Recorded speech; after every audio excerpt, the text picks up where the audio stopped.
الحمد لله نحمده ونستعينه ونستغفره ونؤمن به ونتوكل عليه ونعوذ بالله من شرور أنفسنا ومن سيئات أعمالنا من يهده الله فلا مضل له ومن يضلله فلا هادي له ونشهد أن لا إله إلا الله وحده لا شريك له ونشهد أن محمدا عبده ورسوله أرسله بشيرا ونذيرا بين يدي الساعة من يطع الله ورسوله فقد رشد واهتدى ومن يعصهما فإنه قد غوى وإنه لا يضر إلا نفسه ولا يضر الله شيئا إن خير الحديث كتاب الله وخير الهدي هدي محمد صلى الله عليه وسلم وإن خير الأمور عوازمها وشر الأمور محدثاتها وكل محدثة بدعة وكل بدعة ضلالة وكل ضلالة في النار أما بعد فأعوذ بالله من الشيطان الرجيم بسم الله الرحمن الرحيم قال الله تعالى في كتابه المجيد يا أيها الذين آمنوا ادخلوا في السلم كافة ولا تتبعوا خطوات الشيطان إنه لكم عدو مبين أما بعد فالسلام عليكم ورحمة الله وبركاته. So my topic for today, brothers and sisters, is very, very simple. It's a topic that, inshallah, if you understand it correctly, it becomes a framework that we live our life by. And that topic is understanding our purpose in life.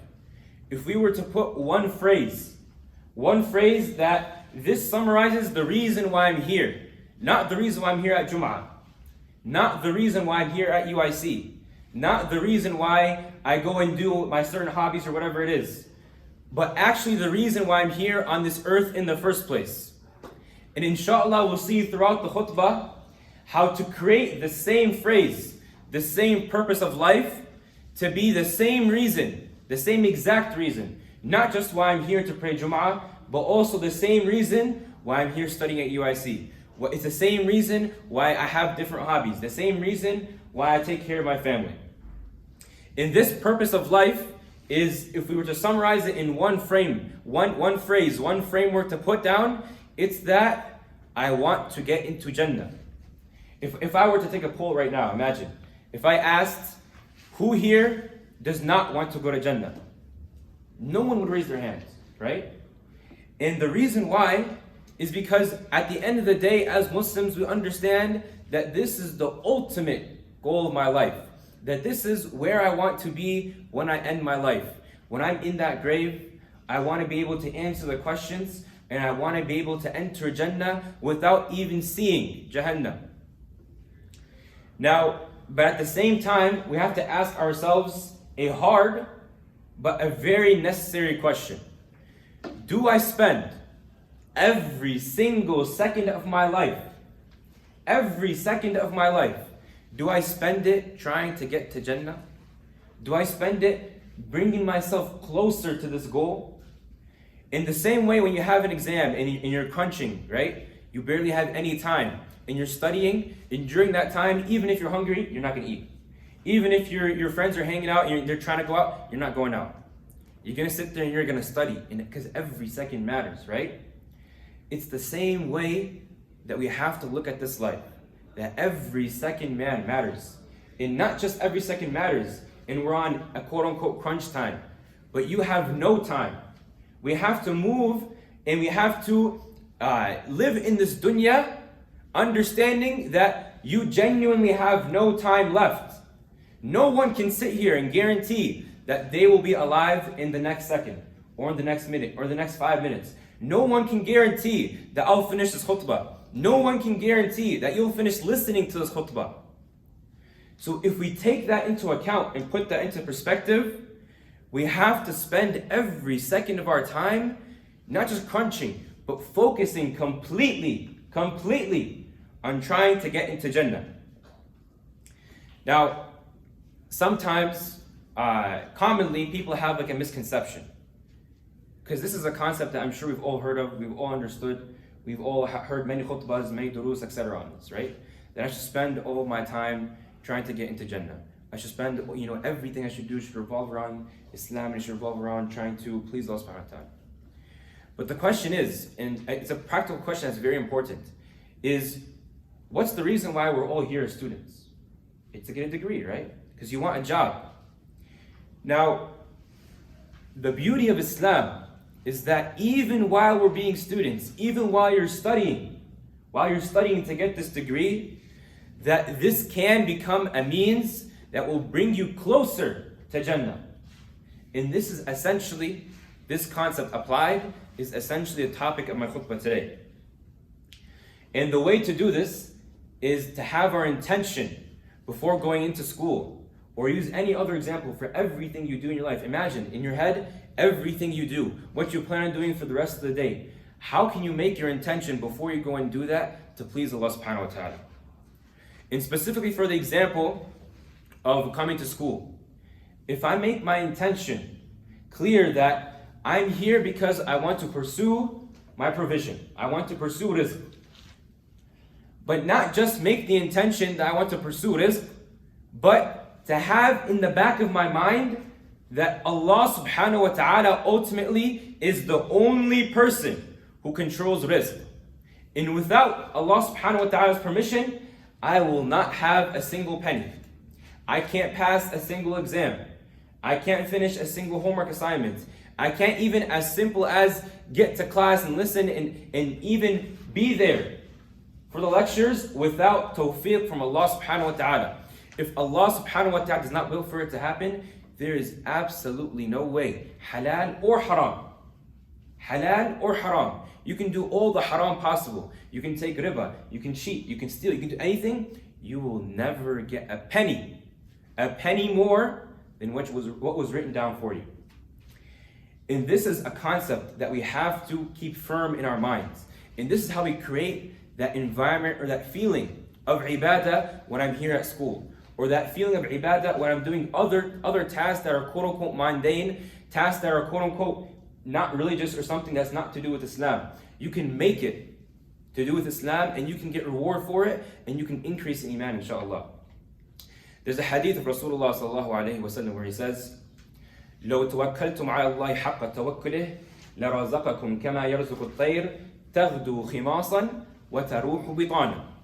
So in translation, Rasulullah sallallahu alayhi wa sallam, he says, if we were to have tawakkul in Allah subhanahu wa ta'ala the way the birds would, He would have given you rizq. He would have provided for you the same way the birds. They leave, تغدو خماصا.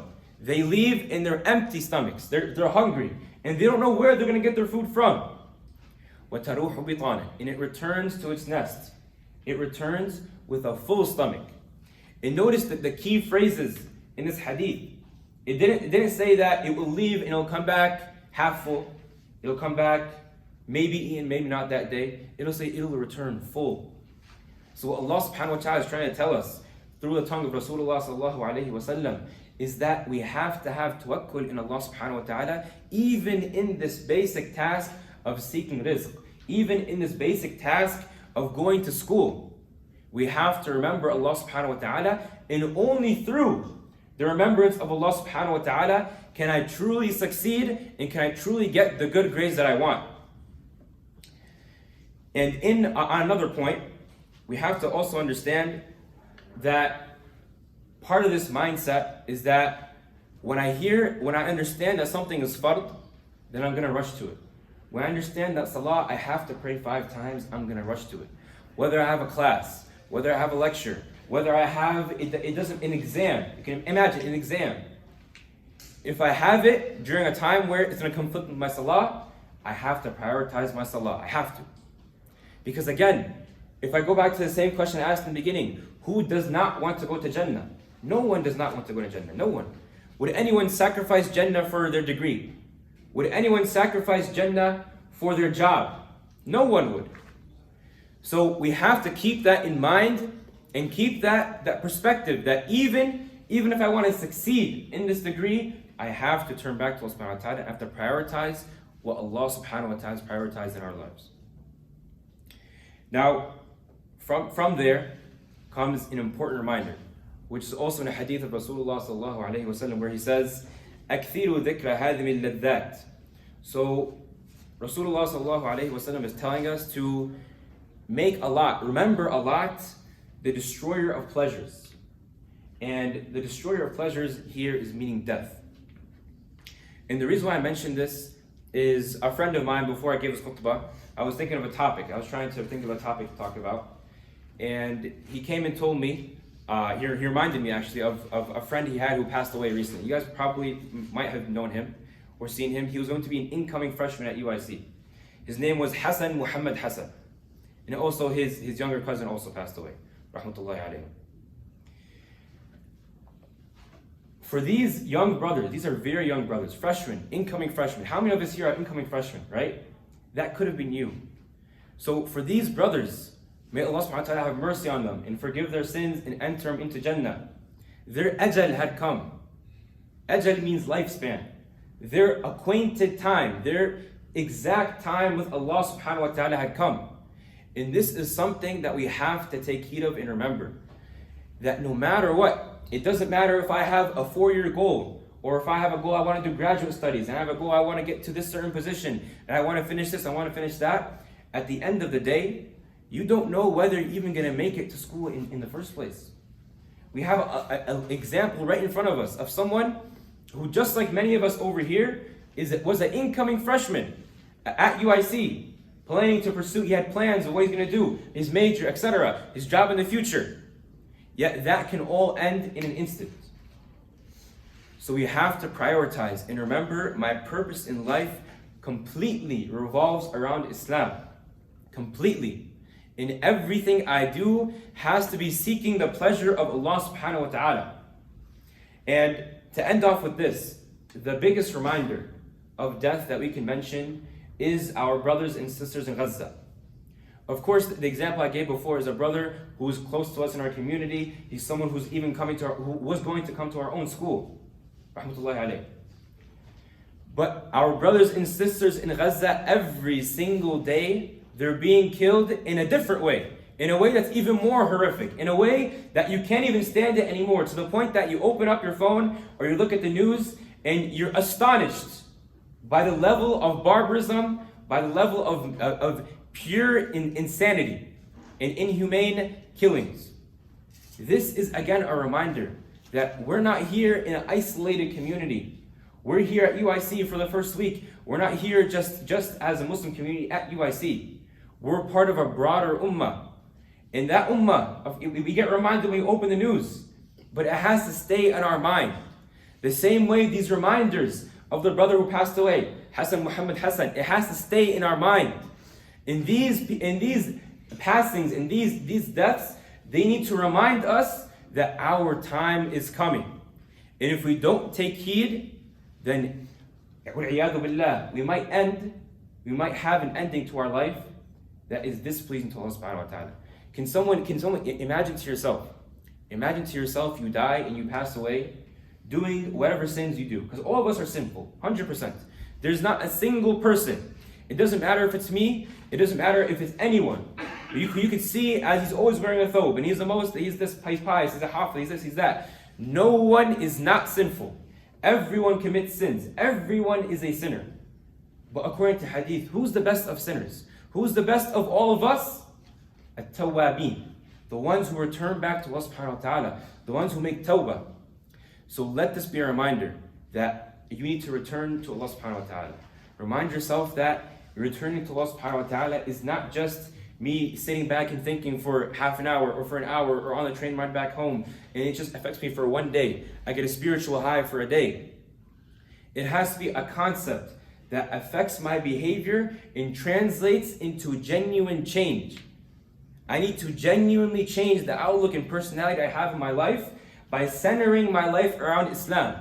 And that includes going to college. And that includes getting a job. And that includes reading Quran. And that includes all of the ibadat and dhikr that we talk about.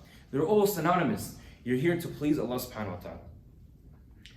أقول قولي هذا وأستغفر الله لي ولكم ولسائر المسلمين فاستغفروه إنه الغفور الرحيم.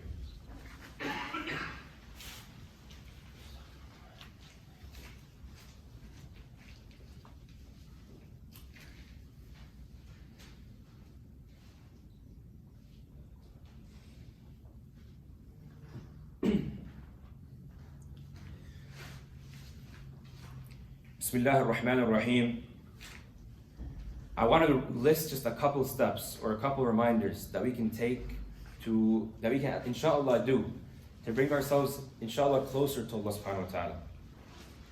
And the first one at the top of the list that I put first is deep contemplation of the Quran. So deep contemplation of the Quran. It's one thing to read the Quran, there's tilawah and there's ajr for that, but thinking about the Quran and genuinely sitting down and reading a page and thinking about the lessons that can apply to your life and thinking of the concepts that you can apply to your life that can change who you are as a human being, this is very, very, very important. Because when you go through life, we can sit here and we can remind ourselves of death. We can remind ourselves of that Allah subhanahu wa ta'ala is the one who has ajal in his hands. That Allah subhanahu wa ta'ala is the one who has rizq in his hands. We can remind ourselves, right? But insan, the human being, he forgets. He's forgetful. So the only way to keep up and remind ourselves is to recharge ourselves, is to genuinely sit down. If you speak Arabic, to open an Arabic version of the Quran and go through and read it and understand the words. Don't focus on memorizing it. First, understand the meaning. The Sahaba, they used to read 10 ayat, apply them and memorize them, and then move on to the next 10 ayat. And the reason for that is because the Quran is supposed to create Islamic personalities. The Quran is supposed to create people who, when they think about life, when they think about how to approach a problem, the first thing that comes to their mind is, how does Islam want me to solve this? An Islamic personality is someone who his desires are subject to Islam. Someone who, when he hears haram, he's genuinely irritated. He does not like it. And someone, when he hears the halal and the mandub and the things that are recommended, he rushes towards them. Understanding again, Jannah is in his mind, it is clear as day. The same way you see me standing up here giving this khutbah is the same way you need to picture and understand the reality of Jannah. And of course, on the other hand, the reality of Jahannam. And with that, you have to have some kind of daily or weekly schedule of reading the Quran. Because again, if we can sit here and say, you know what, I'll change today, I'm going to read the Quran, a page every day. And then after a week, maybe you might fall off, right? So if you create a schedule, you'll stay more on top of that. And then of course, the biggest reminder that I mentioned is remembering death. Whether it's our brother, Hassan Muhammad Hassan, or our brothers and sisters in Gaza, remembering death will always put ourselves in a state where we prioritize Islam, where we prioritize attaining Jannah over temporary things. In this also, not only will it make us do better in school, make us do better on exams, make us do better in studying, but also it'll help us avoid and solve problems better. All of us have challenges in life, all of us. And to solve those challenges, again, everything returns to Allah subhanahu wa ta'ala. You need tawfiq from Allah subhanahu wa ta'ala. So coming closer to Allah subhanahu wa ta'ala and keeping Him in your mind and remembering Him, making dhikr of Allah subhanahu wa ta'ala, this is something that inshaAllah, with tawfiq from Allah subhanahu wa ta'ala, it will make your problems easier. It will make solving them easier and it will make you more successful. And now I want to mention an ayah from Surah Al-Rum where Allah subhanahu wa ta'ala says, يَعْلَمُونَ ظَاهِرًا مِنَ الْحَيَاةِ الدُّنْيَا وَهُمْ عَنِ الْآخِرَةِ هُمْ غَافِلُونَ أَوَلَمْ يَتَفَكَّرُوا فِي أَنفُسِهِمْ مَا خَلَقَ اللَّهُ السَّمَاوَاتِ وَالْأَرْضَ وَمَا بَيْنَهُمَا إِلَّا بِالْحَقِّ وَأَجَلٍ مُسَمًّى وَإِنَّ كَثِيرًا مِنَ النَّاسِ بِلِقَاءِ رَبِّهِمْ لَكَافِرُونَ. In translation, Allah subhanahu wa ta'ala says, يَعْلَمُونَ ظَاهِرًا مِنَ الْحَيَاةِ الدُّنْيَا. They know just the outside. Zahir is what's apparent. So when you see someone, what's apparent, their clothes, etc., maybe the shoes they're wearing, this is what's apparent of the person. Allah subhanahu wa ta'ala is talking about the people, us. يَعْلَمُونَ ظَاهِرًا مِنَ الْحَيَاةِ الدُّنْيَا وَهُمْ عَنِ الْآخِرَةِ هُمْ غَافِلُونَ. They know the outside, the apparent part of this dunya. They see the luxuries of it. They see success, they see money, they see all these different things that we desire. ظَاهِرًا مِنَ الْحَيَاةِ الدُّنْيا وَهُمْ عَنِ الْآخِرَةِ هُمْ غَافِلُونَ. And when it comes to the akhirah, they are absolutely clueless. They are heedless. And this is something that will apply to us always. That even when you look at it, think of the ayah from this perspective. That when you look at this dunya, let's say from a scientific perspective, Every single century, we gain farther more and more knowledge, right? We learn more and more about the universe around us. We learn more about the dunya around us. But what do we learn also more about? That the Quran has predicted these things. We learn more of the miracles that are found in the Quran. And this is again a testament of the greatness of Allah subhanahu wa ta'ala. That even this tiny, insignificant dunya, which weighs nothing in the sight of Allah subhanahu wa ta'ala, when He created it to an extent that it's so vast that no matter how long we continue to study it and look at it and contemplate about it, you can only scratch zahira, just the apparent part. So the knowledge of the akhirah is one that is truly attainable. The knowledge of the akhirah is the one that is truly important. And then the next ayah, أَوَلَمْ يَتَفَكَّرُوا فِي أَنفُسِهِمْ. Did they not think about themselves? Did they not look at themselves and contemplate and think, where did I come from? Where am I going? How long am I going to spend in this dunya? What am I here for? These questions, they have to come up. And then right after that, Allah subhanahu wa ta'ala says, ما خلق الله السماوات والأرض وما بينهما إلا بالحق وأجل مسمى. That Allah subhanahu wa ta'ala has not created the heavens and the earth except in truth, وأجل مسمى, in a specific time. So think about this. Even all these pleasures, all these desires, all these luxuries in this dunya, they have an ajal. The same way our brothers and sisters who passed away in Gaza, they had an ajal. The same way our brother Mohammad Hassan had an ajal, the dunya has an ajal. Everyone has a time, everything has a time where it will return to Allah subhanahu wa ta'ala. No one is here forever. And then the ayah ends off by saying, وَإِنَّ كَثِيرًا مِنَ النَّاسِ بِلِقَاءِ رَبِّهِمْ لَكَافِرُونَ. And verily, most people are disbelievers in the meeting of Allah subhanahu wa ta'ala, in the akhirah. Now I want to end off with a final quote that Ibn Rajab al-Hanbali mentions in Jami' Ulum al-Hikam. He mentions, وَقَالَ الْحَسَنِ الْعِلْمُ عِلْمَانِ. That ilm, knowledge, is two things. علم على اللسان, so a knowledge that is on the tongue, that is said on the tongue. فذاك حجة الله على ابن آدم. In that ilm, that knowledge, the one that's on the tongue, it is the hujjah of Allah subhanahu wa ta'ala on the son of Adam. It is an evidence against himself. Imagine. Think about, all of us have Islamic knowledge. Whether you might consider yourself someone who's more knowledgeable or less knowledgeable, or more cultured, not cultured, grew up Islamically, didn't. We all have knowledge. And we'll see in the second type of knowledge what it means by truly that it's just on the tongue and it will be a witness against us on the day of judgment. وَالْعِلْمُ الثَّانِي, the second ilm, وَعِلْمٌ فِي الْقَلْبِ, and a knowledge that is in the heart. فَذَاكَ الْعِلْمُ النَّافِعُ. And that is 100% the knowledge that is truly benefited from.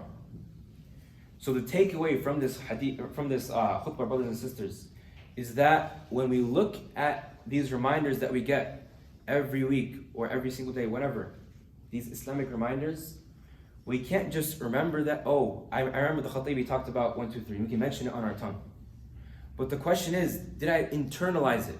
Did it reach my heart? Did I take it as a concept about this life that I will apply, and that I will genuinely change my behavior, and I will look to please Allah subhanahu wa ta'ala in every facet of my life? Because otherwise, imagine, even this basic concept that we all understand, that this dunya is temporary, and that no matter how hard we try to seek rizq, there's already a set amount for us and we can't get more than that.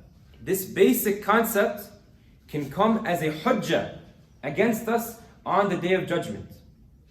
So if we let that thought sink in, inshallah, we have to let it sink in and change our behavior.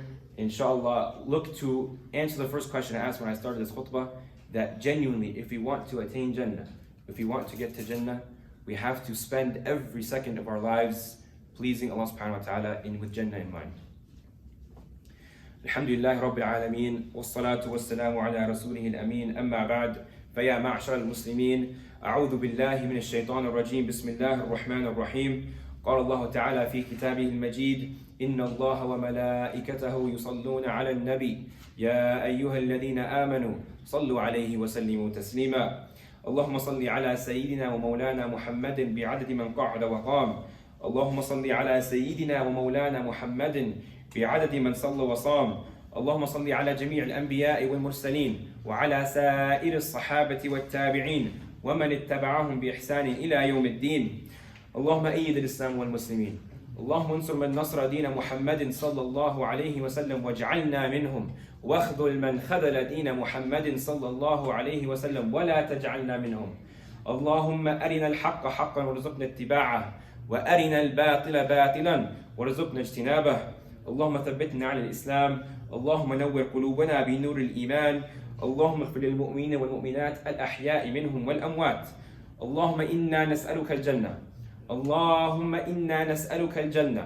اللهم إنا نسألك الجنة. اللهم إنا نسألك أن ترحمنا وأن ترحم إخواننا في غزة. اللهم إنا نسألك أن ترحمنا وأن ترحم إخواننا في غزة. اللهم إنا نسألك أن ترحمنا وأن ترحم إخواننا في غزة. ربنا إنا ظلمنا أنفسنا وإن لم تغفر لنا وترحمنا لنكونن من الخاسرين. اللهم استخدمنا ولا تستبدلنا يا رب العالمين. اللهم استخدمنا ولا تستبدلنا يا رب العالمين. اللهم استخدمنا ولا تستبدلنا يا رب العالمين. اللهم أعز الإسلام والمسلمين وأذل الشرك والمشركين ودمر أعداء الدين يا رب العالمين. عباد الله رحمكم الله، إن الله يأمر بالعدل والإحسان وإيتاء ذي القربى وينهى عن الفحشاء والمنكر والبغي يعظكم لعلكم تذكرون. اذكروا الله يذكركم وادعوه يستجب لكم، ولذكر الله تعالى أعلى وأولى وأعز وأجل وهم وأتم وأكبر. وأقم الصلاة.